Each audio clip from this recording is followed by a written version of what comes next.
Hello my dear friends, how are you. मेरे दोस्तों, अब हम आपके साथ हैं अगले क्वेरी सेशन के लिए। और एक क्वेश्चन किसी बच्चे ने भेजा, एज इट इज मैं आपके सामने ये केस स्टडी लेके आ रहा हूं। जो क्वेश्चन मेरे पास ये आया, सो माय डियर फ्रेंड्स, इसमें हुआ क्या। एक्स एक बिजनेसमैन है और उस बिजनेसमैन के द्वारा एक लॉन्ग ड्रॉन केस जो है लड़ा जा रहा है।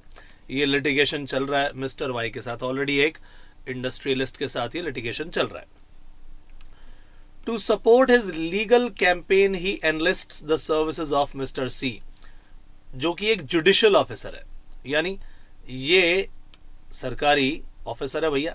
अब ऐसी स्थिति में सरकारी ऑफिसर को आप क्या कर रहे हो, उसको 10 लाख रुपए देने का वादा किया गया कि जी आपको 10 लाख रुपए मिलेंगे, बस आप एक काम करना, आप इस व्यक्ति का केस मत लेना। और इस केस के लिए मिस्टर सी एग्री हो जाते हैं। ठीक है, जिस व्यक्ति से बोला गया, उस जुडिशियल ऑफिसर से, उसने कहा ठीक है जी, मैं ये केस अपने हाथ में नहीं लूंगा। ब्रीफ का मतलब होता है यहां पर केस, और एक तरह से उसे पार्शली अपनी तरफ से एक्ट करने के लिए कहा। अब लिटिगेशन जो है खत्म भी हो गया, लेकिन मिस्टर एक्स ने मिस्टर सी को ये पैसा देने से मना कर दिया। अब जो ये जुडिशियल ऑफिसर है, जो भी ये काम करता है, ये जुडिशियल ऑफिसर सरकारी एक काम कर रहा है, जज की तरह काम कर रहा है, और एक तरह से उस जज को पैसा दिया जा रहा है कि आप पार्शली एक्ट करो, मेरी तरफ से एक्ट करो, और सामने वाले व्यक्ति के साथ काम न करो, उसको सपोर्ट ना करो, उसका लिटिगेशन मत लो। कहने का मकसद ये हुआ कि यहां पर जब भी ऐसी स्थिति आएगी, ये है एग्रीमेंट ओपोज्ड टू पब्लिक पॉलिसी। और जब भी लीगल सिचुएशंस आती हैं दोस्तों, तो 3 चीजें हमारे सामने आती हैं। या तो ये होता है स्टिफलिंग प्रोसिक्यूशन, या ये होता है interference in the courts of justice, या ये होता है रिस्ट्रेंट इन लीगल प्रोसीडिंग्स। तो अगर ये रिस्ट्रेंट इन लीगल प्रोसीडिंग्स है, तो समझ लीजिए केवल 2 ही केसेस में आता है कि आप एक सामने वाले व्यक्ति के साथ एग्रीमेंट करते हो और उसमें कहते हो उसे कि तुम्हारे पास राइट नहीं होंगे लेकिन मेरे पास राइट होंगे। ऑब्लिगेशन निभाओगे तुम तो अच्छी बात है, नहीं निभाओगे तो मैं केस फाइल कर दूंगा, लेकिन अगर मैंने ऑब्लिगेशन नहीं निभाया तो तुम मेरा कुछ भी नहीं कर पाओगे। यानी एब्सोल्युटली उसके राइट को रिस्ट्रिक्ट कर देना, यह है पॉइंट नंबर 1। दूसरा है लिमिटेशन एक्ट के द्वारा दी गई जो यहां पर एक लिमिट्स हैं, उससे भी रिड्यूस कर देना, उसे कर्टेल कर देना। तो ऐसे रिस्ट्रेंट इन लीगल प्रोसीडिंग्स कहलाते हैं और एग्रीमेंट होता है वॉइड। लेकिन यहां पर तो ऐसी स्थिति नजर नहीं आ रही। फिर स्टिफलिंग प्रोसिक्यूशन, जब किसी क्राइम को सप्रेस करने के लिए किसी को पैसा दिया जाता है, वो जो है वो स्टिफलिंग प्रोसिक्यूशन होता है। ये यहां पर भी नजर नहीं आ रहा। यहां पर नजर आ रहा है कि एक जुडिशियल ऑफिसर को पैसा दिया गया है, और यह पैसा दिया गया है अपनी तरफ करने के लिए, पार्शियली एक्ट करने के लिए। सो डिसाइड करना है कि क्या यह पैसा मिस्टर सी, जो वो जुडिशियल ऑफिसर है, क्या वो मिस्टर एक्स से रिकवर कर सकता है। माय डियर फ्रेंड्स, ये एग्रीमेंट एक्सप्रेसली हम क्या बोलेंगे कि ये एक oppose to public policy agreement है, और जुडिशियल ऑफिसर को जब भी इस तरह से पैसा दिया जाता है, ये कहलाता है interference in the course of justice.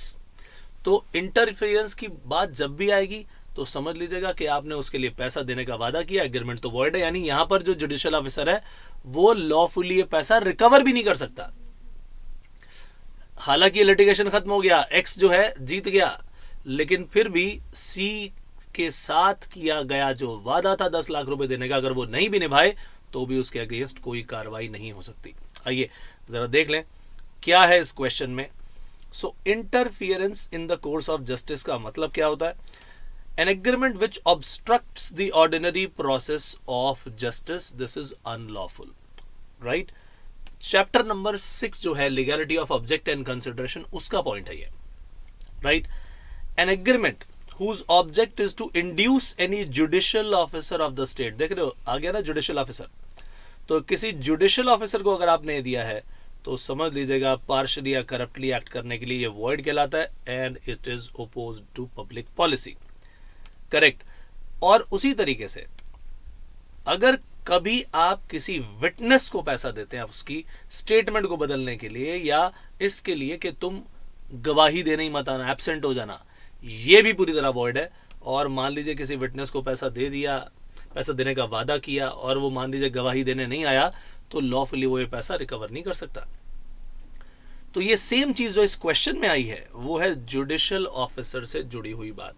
तो टॉपिक मैंने आपको दोस्तों समझा दिया, लेकिन इस बात को आप समझ लीजिए कि जब भी आप कभी केस स्टडी को आंसर करेंगे तो ये केस स्टडी को आंसर करते समय 4 पार्ट्स में हमें डिवाइड करना पड़ता है, राइट। सबसे पहले आपको हमेशा क्या करना होगा उसमें, अगर ये 6 या 7 मार्क्स की केस स्टडी है, मैं पहले आपको उसके लिए बता रहा हूं, ठीक है जी। सबसे पहले हम लिखेंगे उस पर्टिकुलर केस के फैक्ट्स, केस स्टडी में facts and issues, facts and issues of the case, यानी उसमें मुद्दा क्या है, सबसे पहले तो भैया ये लिखना है। फिर दूसरी चीज जो उसमें आती है वो आती है provision of law, provision of law कि लॉ उसमें क्या बोलता है। फिर जो उसमें तीसरी बात आती है वो आती है analysis and decision. Facts of the case को और प्रोविजन ऑफ लॉ को मिला के जो है डिसीजन और ये एनालिसिस लिखा जाता है। और फाइनली अगर मान लीजिए कोई उसका हमारे पास कोई लीडिंग केस लॉ है, तो उस लीडिंग केस लॉ को बिल्कुल एंड में लिखा जाएगा, जो भी रिलेटेड केस लॉ है, लीडिंग हो या ना हो, रिलेटेड केस लॉ जो भी आपको नजर आए उसका, उस केस लॉ का आपको नाम लिखना है केवल, जिससे भी उसके फैक्ट्स मिलते जुलते हैं। इस बात को समझ लीजिए कि 6 से 7 मार्क्स में आपने इस तरीके से करना है। लेकिन मान लीजिए क्वेश्चन केवल 3 या 4 मार्क्स का आता है, तो आपको बस प्रोविजन ऑफ लॉ और एनालिसिस एंड डिसीजन ये 2 हेडिंग लिख देंगे, आपका काम हो जाएगा। किसी भी केस स्टडी के आंसर का असली जो पार्ट होता है वो यही होता है। तो समझ लीजिए 3 से 4 मार्क्स के केस में आपको सिर्फ ये 2 ही चीजें लिख के आनी है। यानी अगर यही क्वेश्चन, सेम क्वेश्चन जो भी हमने देखा 3 से 4 मार्क्स में आए तो इस तरीके से आंसर देंगे, 6 से 7 मार्क्स में आए तो आपको फैक्ट्स एंड इशू ऐड करने पड़ेंगे, क्योंकि जरूरी नहीं होता कि जो भी केस आए सामने आपके उसका रिलेटेड केस लॉ आपको मालूम हो।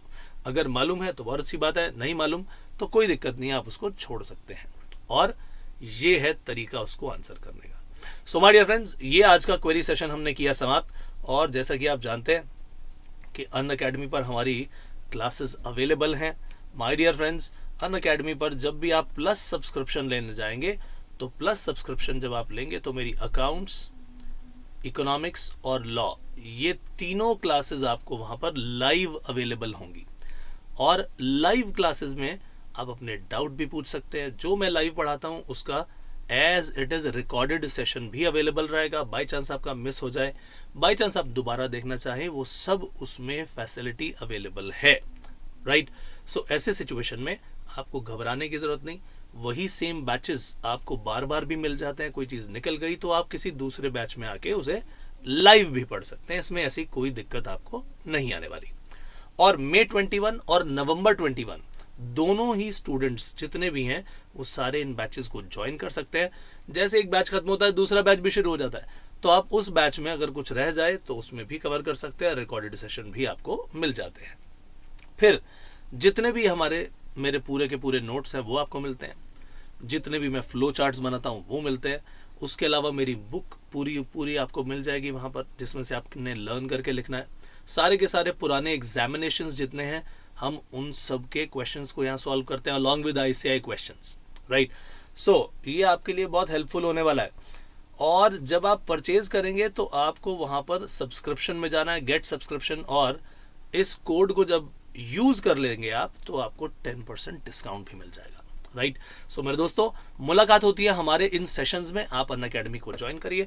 हमारी क्लासेस के अलावा आपको बचे हुए सब्जेक्ट्स भी उसी पर्टिकुलर पेमेंट में मिल जाते हैं, जैसे कि BCK, BCR, अकाउंट्स के अलावा जो हमारा मैथमेटिक्स बचता है आपका, दैट इज ऑल्सो अवेलेबल। सो मुलाकात होती है दोस्तों अगले सेशन में। तब तक के लिए bye bye, take care and God bless.